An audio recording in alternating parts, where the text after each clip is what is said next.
Well, good morning. We're having these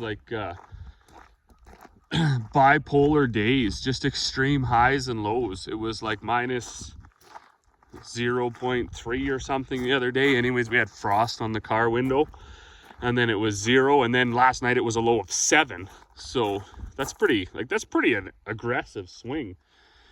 But one thing that was exciting yesterday that developed, so we're out here just across the road combining this canola, and I'm calling it 190. I can't remember if it was 180 or 200 acres that I seeded here. And well, we had around 15,000 bushels of storage left and 500 acres of canola. And I thought that would be enough because I didn't really expect our canola to run much better than 30. So where we live and the way we operate, when we hear of yields from other places, we just assume we're probably gonna get like 20% less at least.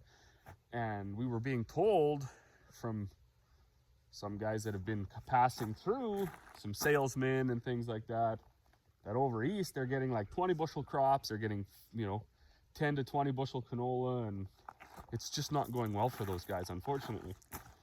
So when we started over here, I was like, oh man, it says like 18, 26. I seen a couple times it did say 60. Keep in mind, our yield monitor doesn't work, it's not calibrated, it's just a reference. When the number's high, it's better than when the number's low.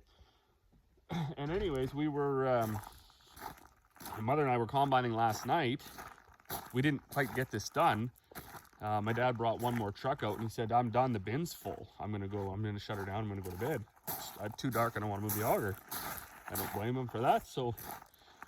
But if we fill up those 3 bins, and those are 2,500 bushel bins on 190 acres, say even 200 acres, that's a heck of a crop for this year. So hopefully we can achieve that. Right now I'm gonna go find some grain trucks because the 2 bins are full. So there's 5,000 already. The grain trucks are right full and the combines are right full. And we're not done. So we could potentially get 7,500 bushels off of that 190 acres, whatever that is. All right, well, I just got this little single axle unloaded, and well, that's what we got. I think there's about 8 rounds, or 8 rounds, 1, 2, 3, 4, 5, 6. Yeah, 6, 7, 8 rounds, whatever, left. We're getting, I think I can make 2 rounds with that bigger hopper on the 9750. And mother cannot. I think she makes around, what? Well, anyways, down there, I don't know if you can see that. That's as far as she can make it back. So I don't know what that equates to, because I don't know the 9750 capacity, if that included that hopper thingamajiggy, or if that is even an option. I don't even know if that even has that option. Top of the hopper looks different than the other one. So bottom line, I don't know what they hold. So, because I always try to do that in my head, right? So you're running down 35 feet. You're basically doing 2 acres down, 2 acres back. So you got yourself roughly 4 acres. And if you're full, you got yourself 200 bushels, 200 and some bushels. So you're right around that 50 bushel mark. If you make another round, now you're down around that 25 bushel mark. And if you get somewhere in the middle, right, you're wherever that number is. And then of course, that's always just stuff you do when you're bored in the combine. The real tell is how many bins you have full. And I'm hoping to get 7,000 bushels off of this. And so if you look down to that far corner, that's the quarter line way down there. And then you got this big jut out of trees that takes up a whole ton, but then it moves on to the next quarter and kind of swoops around. So that's why there's some confusion in this little brain of mine as to how many acres this actually is, if it's 180 or 200. And then this year threw me for a loop too with all our solar flares and the fact that IntelliView steer system in the New Holland is probably one of the worst systems ever made, like across all platforms anywhere. That I'm pretty sure caused me to overseed like 200 acres this year, like roughly 10% of the crop, which is, you know, brutal. You start to equate that to dollar value. Say it costs you $300,000 to seed your crop, and you spend 10% more. That's another 30 grand on this. Oh, I'm getting a ride. Look at this, good day. Well, good morning still. I guess it's about 11:45, and we are already rolling, which is kind of rare because we did get a tiny little bit of rain overnight. Not even measurable, but you know, the roof of the car and stuff was wetter than it was from just a regular dew. So Corey and Mother had to run to town today, and on the way I got him to drop off some samples because my father-in-law told us a few days ago that some of the guys over that way, over east, were actually encountering some sprouted in their canola, and enough to actually downgrade it. So I was looking at the chart, and I think you're allowed like up to 5% damaged grain to still make number one canola. I'm pretty sure it's like less than 1% green, but up to 5% damage. So green and damaged are different. Damaged, I was reading a little thing of it, things like shriveled, broken, sprouted, whatever else, light maybe, again, and then, you know, distinctly green, that's just immature. So anyways, that kind of just was like, what? Because we've never encountered that. And it seems like every year there's something new to encounter. I mean, a few years ago it was chitted. I mean, up until then, like, these things aren't new. It's just, I guess we'd never heard of them, right? It was never an issue for us before. We'd never heard of chitted barley for malt. And then all of a sudden it was, bang, chitted, and everybody was getting, that's all we talked about for a year or two was chitted. And then it became bleached in the peas. As soon as we started growing peas again, I guess different markets emerged, and the demand there was for a low bleached pea. So then we're all like, well, what the heck is bleached, and how do we check that out? So you learn all these things. And now this year, it seems to be the year of sprouted canola, I thought. So anyways, I got them to drop off a sample. I haven't heard back from the guy yet. I was looking in there, I was climbing on the combine when Buddy was driving, trying to get like a really good representative sample across, you know, a few swaths or the whole field to see. Now there's undeniably some in there. However, I used my 100 counter that we used to count out 100 seeds to crush for green. So I just grabbed a sample, and then I did that 10 times, put it in my hand, and I counted like maybe 2 sprouted out of 1,000 seeds. So I'm hoping that we're not in a situation here, because prices are not good enough to start to absorb or to be able to, I guess, to handle and manage that, you know, say $5 deduction, which I'm sure from number one canola to sample, it's probably at least $5. I shouldn't say for sure, I don't know, but I want to say that, you know, the spread it's pretty tough as you move down. That's no different from the feeds either, right? You go from a feed wheat, or from a number one high protein wheat right to a feed wheat or something. Yeah, there's a few bucks you leave on the table every bushel. But anyways, there's nothing we can do about that stuff. I do like talking about it though. It helps, you know, it helps get a little bit more education and understanding for myself of maybe some management issues to look for next year. From what I understand, they're saying the sprouted was due to heat, and I think when I was reading, ADM is the acronym they use for this enzyme in the seed, and it was just too hot for that to develop, and for whatever reason, if it's underdeveloped, it causes the seed to prematurely sprout or whatever. Anyways, I think that's what it is. I'm going to do some more reading on that after. I don't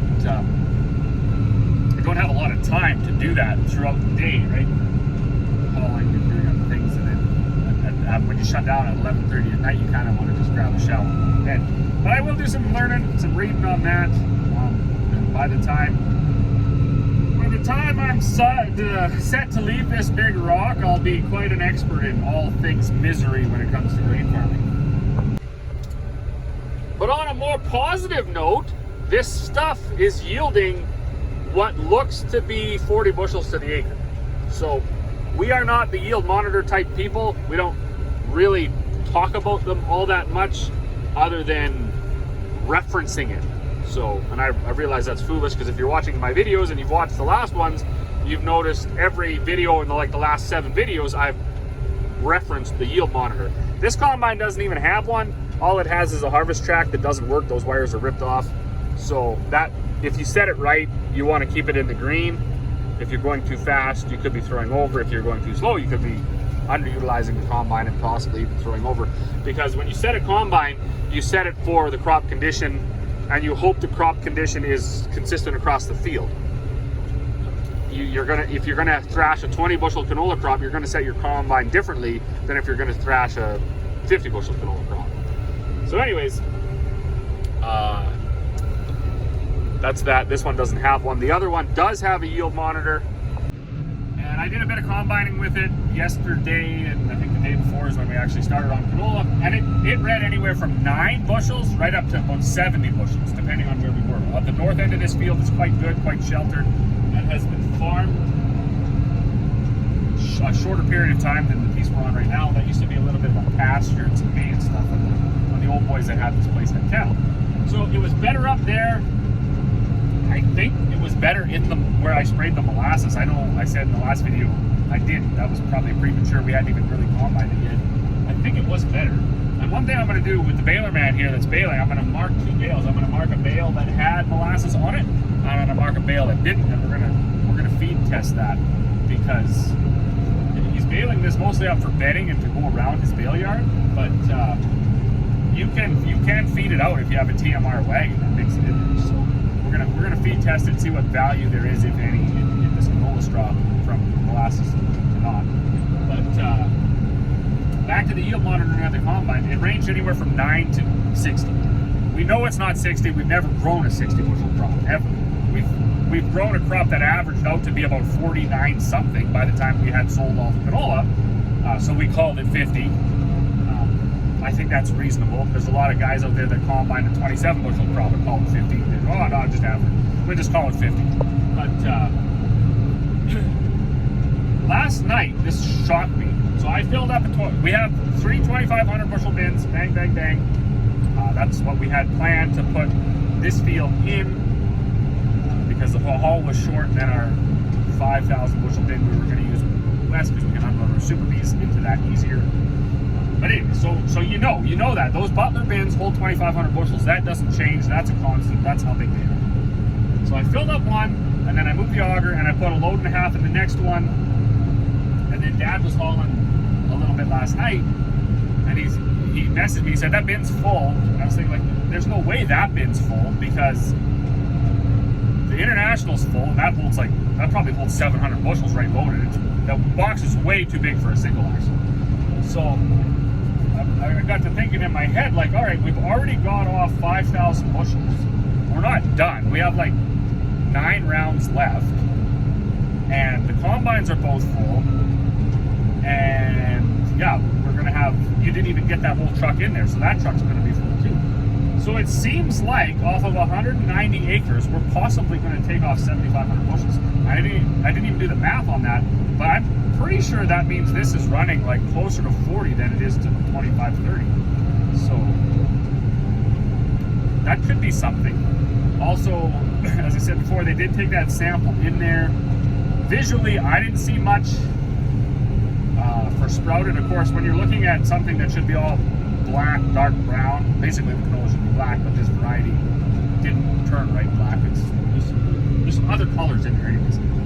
It didn't crush green. We've crushed several hundred seeds already, and I didn't count any green in it. But I did see some sprouted ones. Of course, when you have a handful of canola like this, there's probably 3,000-4,000 seeds in your hand. So to see 2 sprouted ones, that's not a very high percentage. And of course, they do stick out like a sore thumb, because they're broken with a little yellow nubs sticking out, and the other ones are smooth, round seeds. Hopefully in the next couple of hours, the elevator guy shoots me a message, and he's like, man, that is the nicest canola we've ever seen in the history of buying canola, and we're going to give you a $48 premium. Hopefully that happens in the next few minutes, next few hours. What I am expecting, more realistically though, is that he says, oh, you're lucky, that's whatever, 2% sprouted, 0.5% sprouted, still number one canola. Unfortunately, still only worth $11.70, but you dodged the bullet. Because they actually did send out a mass text message a few days ago addressing the situation. They're seeing a lot of sprouted canola coming in, certainly in our area, but even in the greater area as well.